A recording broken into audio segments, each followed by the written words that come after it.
라합이 그들을 창문에서 줄로 달아내리니 그의 집이 성벽 위에 있으므로 그가 성벽 위에 거주하였습니다.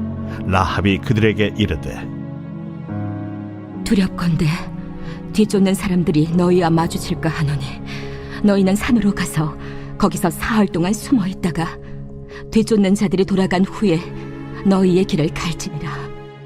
내가 우리에게 서약하게 한 이 맹세에 대하여 우리가 허물이 없게 하리니 우리가 이 땅에 들어올 때에 우리를 달아내린 창문에 이 붉은 줄을 매고 내 부모와 형제와 내 아버지의 가족을 다 내 집에 모으라. 누구든지 내 집 문을 나가서 거리로 가면 그의 피가 그의 머리로 돌아갈 것이요 우리는 허물이 없으리라. 그러나 누구든지 너와 함께 집에 있는 자에게 손을 대면 그의 피는 우리의 머리로 돌아오려니와 내가 우리의 이 일을 누설하면 내가 우리에게 서약하게 한 맹세에 대하여 우리에게 허물이 없으리라. 너희의 말대로 할 것이라 하고 그들을 보내어 가게 하고 붉은 줄을 창문에 매니라. 그들이 가서 산에 이르러 뒤쫓는 자들이 돌아가기까지 사흘을 거기 머물매 뒤쫓는 자들이 그들을 길에서 두루 찾다가 찾지 못하니라. 그 두 사람이 돌이켜 산에서 내려와 강을 건너 눈의 아들 여호수아에게 나아가서 그들이 겪은 모든 일을 고하고 또 여호수아에게 이르되 진실로 여호와께서 그 온 땅을 우리 손에 주셨으므로 그 땅의 모든 주민이 우리 앞에서 간담이 높도이다. 오늘은 붉은 줄을 매는 믿음이라는 제목으로 하나님 말씀을 증거하도록 하겠습니다. 라합이 두 정탐꾼을 극진히 섬기고 또 도와줬습니다. 이제 정탐꾼은 본진으로 돌아가야 합니다. 15절을 보시면 라합이 그들을 창문에서 줄로 달아 내려 주었습니다. 성문으로 나갈 수 없으니까요. 줄로 달아서 벽을 타고 내려가게 하는데 왜냐? 그의 집이 라합의 집이 어디에 위에 있습니까? 성벽 위에 있습니다. 여러분 성벽이 보통 이 정도로 두껍진 않습니다. 그런데 여리고성이 얼마나 견고하냐 하면 성벽 위로 전차가 지나갈 정도로 두껍습니다. 그래서 성벽에 집이 있을 정도로 성벽 위에 집이 있을 정도로 이렇게 견고한 성이라는 것을 우리는 볼 수 있습니다. 성벽 위에 집이 있는데 이제 그 창문을 통해서 줄로 달아서 이 정탐꾼 둘을 내립니다.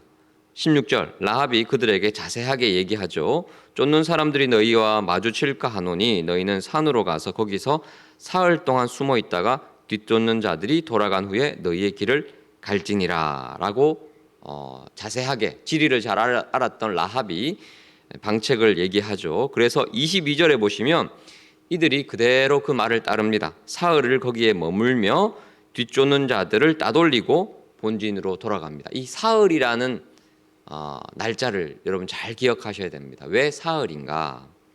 나중에 또 설명을 드리겠습니다. 자, 그래서 얼마나 고맙겠습니까? 정탐꾼들이 약조를 하죠. 17절에 서약을 하자라고 말합니다. 라합을 이제 우리가 나중에 하나님의 백성이 하나님의 군대가 이 여리고성을 무너뜨릴 때 너와 너희 가족은 살려주겠다라고 하는데 약조가 필요하지 않습니까?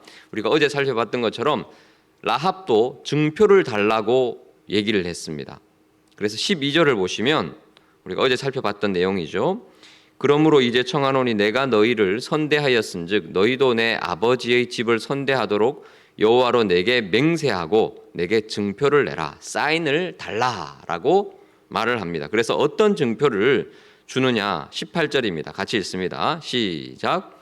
우리가 이 땅에 들어올 때에 우리를 달아내린 창문에 이 붉은 줄을 매고 내 부모와 형제와 내 아버지의 가족을 다 내 집에 모으라. 붉은 줄을 창문에 달아서 벽에 내려라. 붉은 줄을 매달아라. 그러면 이 붉은 줄을 매달은 집은 우리가 멸망시키지 않겠다. 살려주겠다라고 얘기를 하고 있습니다. 19절을 보시면 이 붉은 줄을 매단 집 안에만 있으면 된다. 하지만 이 집 문을 나가면 안 된다. 집 안에만 있으면 살 수 있다. 이것을 약조하자라고 서로 서약을 하게 됩니다. 그 이후로 21절에 보시면 라합이 그대로 하죠. 이 두 정탐관을 보낸 다음에 라합이 너희의 말대로 할 것이라 하고 그들을 보내어 가게 하고 무엇을 창문에 매달죠? 붉은 줄을 매답니다. 자, 그런데 왜 붉은 줄일까요? 이 붉은 줄이라고 할 때 히브리어로 붉은은 샤니라고 해서 원래 뜻이 피의 색깔이라는 뜻입니다. 피 색깔이 붉지 않습니까? 피의 색깔이라는 뜻이고, 이 줄이 히브리어로 가부라고 해서 소망이라는 뜻입니다. 약속이라는 뜻입니다. 합하면 뭡니까? 붉은 줄. 피로 이루어진 약속, 피로 이루어진 소망이라는 뜻입니다. 여러분, 이 붉은 줄이 무엇을 의미하는지 아시겠습니까? 바로 예수 그리스도의 보혈을 의미합니다. 그리고 산에서 며칠 동안 숨었다가 나가라 그랬죠? 사흘. 사흘은 어떤 의미입니까? 예수님께서 십자가에 죽으시고 며칠 만에 부활하시죠? 사흘 만에. 그것을 지금 구약에서 예표하고 있는 것입니다. 자, 그렇다면 이 두 정탐꾼 입장에서는 왜 하필이면 붉은 줄을 집에 매달아라, 창문에 매달아라 라고 얘기했을까요? 이 두 정탐꾼 입장에서는 이스라엘 백성이니까 이 붉은 줄은 큰 의미로 다가옵니다. 왜? 40년 전에 문설주에다가 뭘 발랐죠? 어린 양의 피, 붉은 피를 발랐습니다. 그래서 이 붉은 피를 바른 집은 애굽의 가장 큰 재앙, 장자가 다 죽는 재앙이 있을 때 살 수 있었습니다. 하나님께서 말씀하셨죠. 불순종하는 애굽 땅에 있는 모든 사람을 내가 죽일 것이다 라고 말씀하셨지만, 어린 양의 피를 문설주에 바른 집안은 내가 살게 해주겠다 라고 말씀을 하셨습니다. 그런데 애굽 사람들은 콧방귀를 뀌면서 이 말을 듣지 않았죠. 그랬더니 어떻게 됩니까? 모든 장자가, 가축까지 다 죽게 되고, 이스라엘 백성들은 문설주에 어린 양의 피를 바름을 통해서 다 구원을 얻게 됩니다. 그 문설주를 바른 집안에 착한 사람이 살든지 나쁜 사람을 살든지 아무 상관없습니다. 그 약속의 말씀을 믿고 문설주에 피를 바른 그 집 안에만 있으면 다 삽니다. 지금 그 이야기를 하고 있는 거예요. 너희도, 라합도, 너도 그렇고 너희 집안 일가 친척 모두 다 이 언약을 붙잡고 붉은 줄을 매달게만 하면 살 것이다 라고 말하는 겁니다. 그리고 왜 또 붉은 줄이냐? 이스라엘 백성들이 40년 광야 생활을 했죠. 40년 광야 생활 가운데 이 붉은색 줄, 홍색실이라는 단어가 세 군데가 나옵니다. 첫 번째는 어디냐? 다른 병들이 나았을 때는 의사가 다 진단을 하는데요. 유독 한 가지 질병의 경우에는 제사장이 진단을 합니다. 무엇이냐? 바로 나병입니다. 나병이 걸렸을 때는 이스라엘 백성들은 이것을 죄 때문에 생긴 질병이라고 그렇게 여겼습니다. 그래서 이 나병이 생겼을 때는 이스라엘 백성들 그 본진에 들어올 수 없습니다. 격리 수용을 합니다. 그리고 나병이 나았다라는 것을 의사가 최종 진단을 하는 것이 아니라 제사장이 진단을 하게 됩니다. 딱 보고 나았다 그러면 그 사람이 죄가 없다라고 이렇게 선포를 해주는 거죠. 왜 나병이 죄와 연관이 되느냐? 나병의 가장 큰 특징이 무엇이냐 하면 무감각입니다. 아무리 찔러도 피가 나도 아픈 줄 몰라요. 이게 나병의 특징인데 무엇과 닮아 있느냐? 죄인과 닮아 있습니다. 죄인의 특징이 뭐예요? 죄를 죄로 느끼지 못한다는 것입니다. 하지만 우리가 신앙생활을 하면서 하나님의 자녀가 되면 예전에는 몰랐던 죄를 깨닫게 됩니다. 아, 이것이 하나님 앞에서 죄구나라는 사실을 감각적으로 깨닫게 됩니다. 이것이 바로 하나님의 백성의 특징이라는 거죠. 하지만 이 나병은 무감각해집니다. 죄에 대해서 무감각해진다. 이것은 뭐냐? 하나님의 백성이 아니다. 그런 뜻이죠. 그것을 의도적으로 상징하는 질병입니다. 그래서 나병이 나았다 하면 제사장이 당신은 나음을 입었다. 이제 죄로부터 해방이다 하고 본진에 들어오게 됩니다. 그런데 그것을 상징적으로 무엇을 주냐? 그 집안에 붉은 줄을 매달게 됩니다. 홍색 실을 매달게 돼요. 이것이 무엇이냐? 죄가 사해졌다. 그런 뜻입니다. 여기에서도 이 붉은 줄이 무엇을 상징할까요? 예수 그리스도의 보혈, 죄를 사해 주시는 그 은혜를 상징합니다. 또 하나가 성막을 제작할 때 홍색실, 여러분 출애굽기 기억하시죠? 홍색실이 성막 제작할 때 필요합니다. 그리고 제사장의 복장을 만들 때도 홍색실이 필요합니다. 붉은 줄, 하나님의 임재를 상징하고 또 죄를 용서하는데 쓰임받았던 그 제사장의 옷, 이 모든 것이 바로 예수 그리스도를 상징하는 것입니다. 그래서 이 주 정탐꾼이 당신은 가나안 민족이지만 여리고 사람이지만 우리를 구해줬다. 그래서 약조를 하자. 너희들은 살 것이다. 조건이 있다. 무엇이냐? 창문에 붉은 줄을 달면 된다라고 조건을 내거는 것입니다. 그리고 라합은 이 약속의 말씀을 신뢰하고 창문에다가 붉은 줄을 그때부터 계속 달게 됩니다. 여러분, 라합 입장을 한번 생각해 보십시오. 쉬운 일이 아닙니다.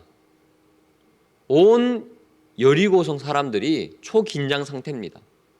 두 정탐꾼이 왔을 때 바로 보고가 됐죠, 왕에게. 그만큼 보초가 삼엄합니다. 어떻게 하면 우리 성을 지킬 것인가 하고 촉각을 곤두센 선 상태입니다. 그렇다면 갑자기 창문에 붉은 줄이 매달려져 있어요. 모든 사람들이 의심하지 않겠습니까? 그리고 라합의 집 같은 경우에는 정탐꾼 2명이 숨어 들어왔었다라는 보고를 받은 요주의 장소입니다. 많은 사람들이 라합을 주시하고 있어요. 그럼에도 불구하고 라합은 붉은 줄을 이때부터 매달게 됩니다.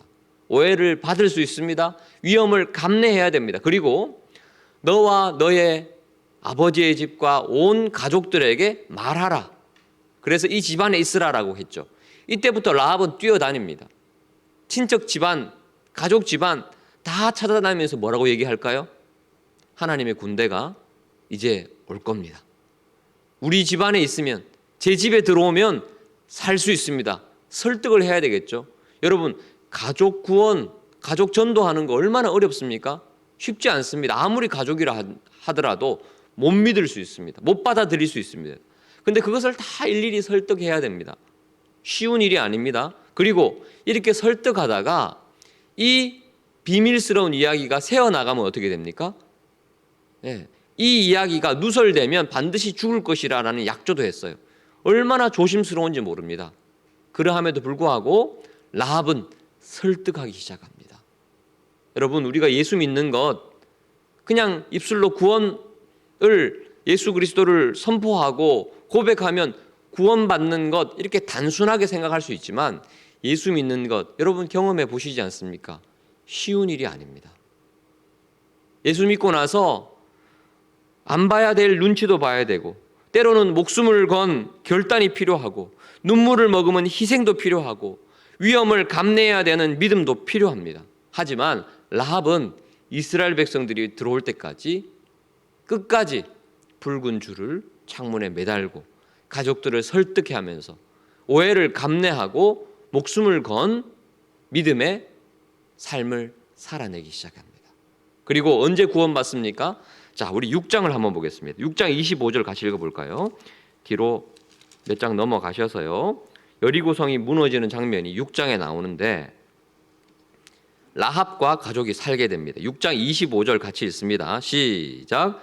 여호수아가 기생 라합과 그의 아버지의 가족과 그에게 속한 모든 것을 살렸으므로 그가 오늘까지 이스라엘 중에 거주하였으니 이는 여호수아가 여리고를 정탐하려고 보낸 사자들을 숨겼습니다.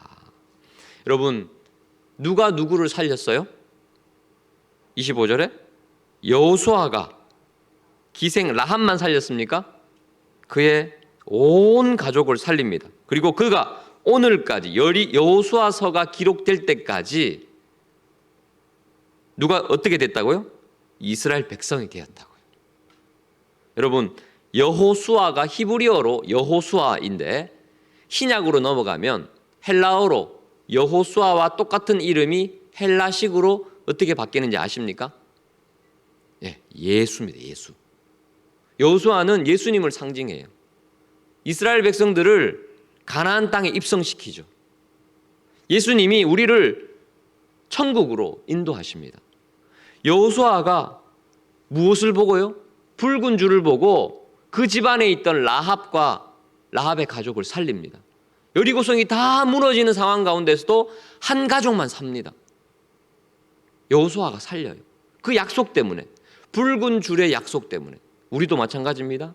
이 세상 믿음을 지키면서 살아가는 것 정말 쉽지 않지만 예수 그리스도에 흘린 그 보혈, 그 십자가를 든든히 붙잡고 살아가는 우리 모두는 결국 우리 예수님께서 다시 오실 때 이 견고한 여리고성 같은 이 죄악이 넘치는 세상에서 우리를 반드시 건져주실 줄 믿습니다.